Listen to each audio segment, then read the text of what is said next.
Hi, welcome back to my channel. So today I'm going to be showing you how I made this cute, soft, kind of aesthetic edit, I guess you could say. Since this is just a watch me edit, it's going to be moving kind of fast, so if you're confused on anything I did, comment down below and I can make a tutorial on anything specific. So yeah, hope you enjoy this video.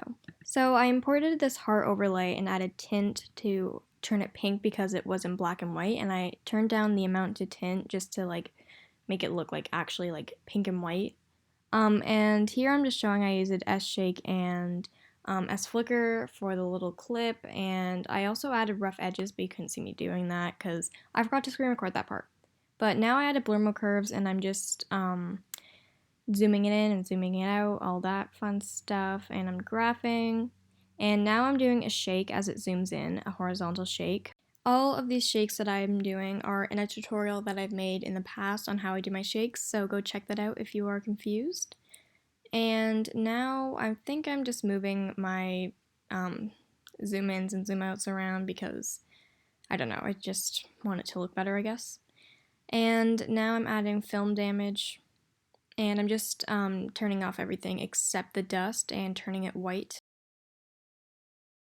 Now we are moving on to the first clip, so I am just masking the top clip and adding a picture behind it, and I am masking half of it, so I'm doing like a split screen slide. And we're moving really fast, so I can make a tutorial on this if anyone's confused. Pre-composing and adding motion tile and a shake that I have saved. And now I'm pre-composing again and adding blur mode curves to make a scale. And now I'm adding another blur mode curves because I put a different anchor point for the scale.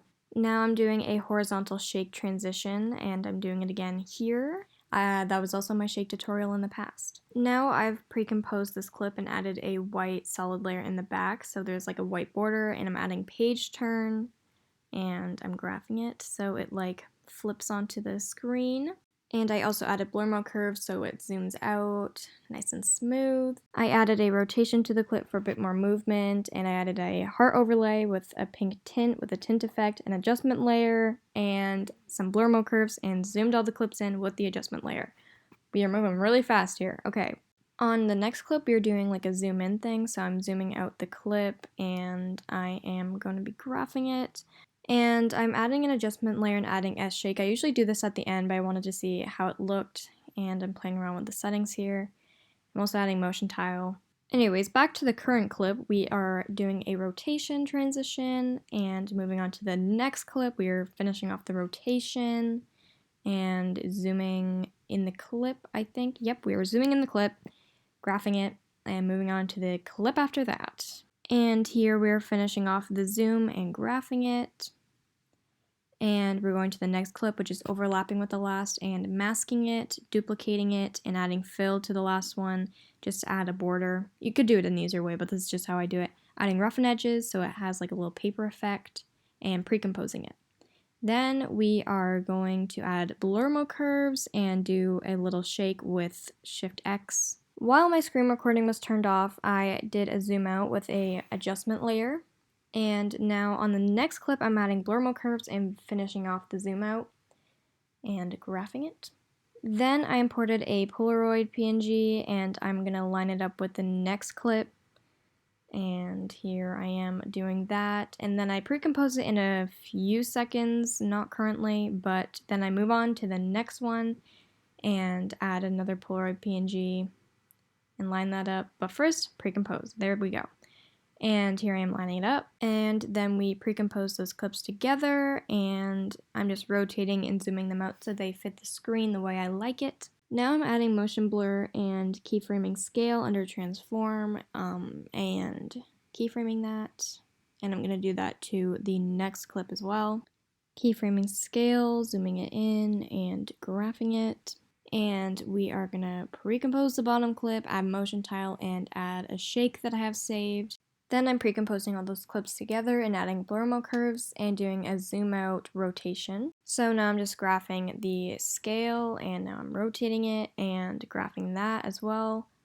And don't worry, I'm going to turn on reflect at some point, but now I'm just fixing the keyframes and doing a little rotate the opposite direction before it rotates the other way, and I'm gonna graph that. And I'm doing the same thing for scale. And I will press reflect on wrap Y, don't worry, but we are moving on to the next clip because I cut it out. Now we are moving on to the next clip, and I have motion tile on this clip, but mirror edges is not checked off. I duplicated this clip, and now I'm masking the middle like rectangle going on here, and I added blur mode curves, and I'm sliding it.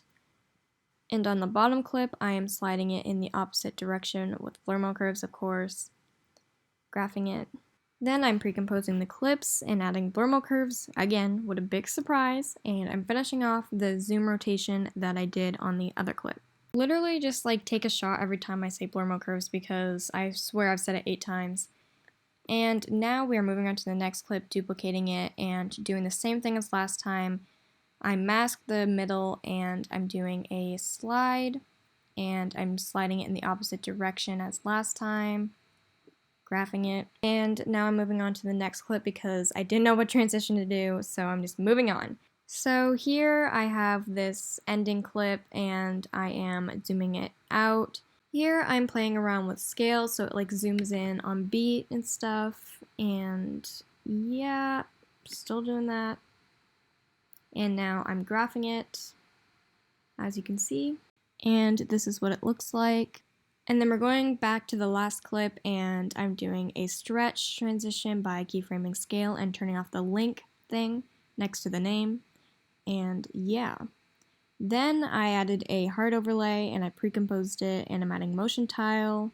And I'm finishing off my stretch overlay, but I'm doing it so it like kind of shakes in, so I'm just doing that. This was in my shake tutorial as well.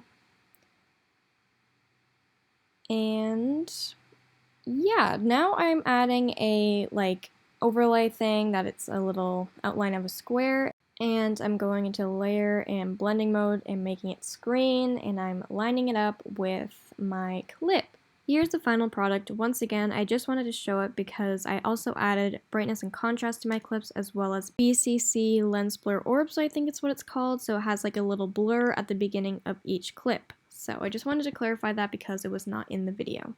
So that is it for this video. If you want any tutorials on any of the transitions I did, you can leave a comment down below because I feel like this one was literally like my worst watch me edit because it was moving really fast for some reason and there was a lot going on.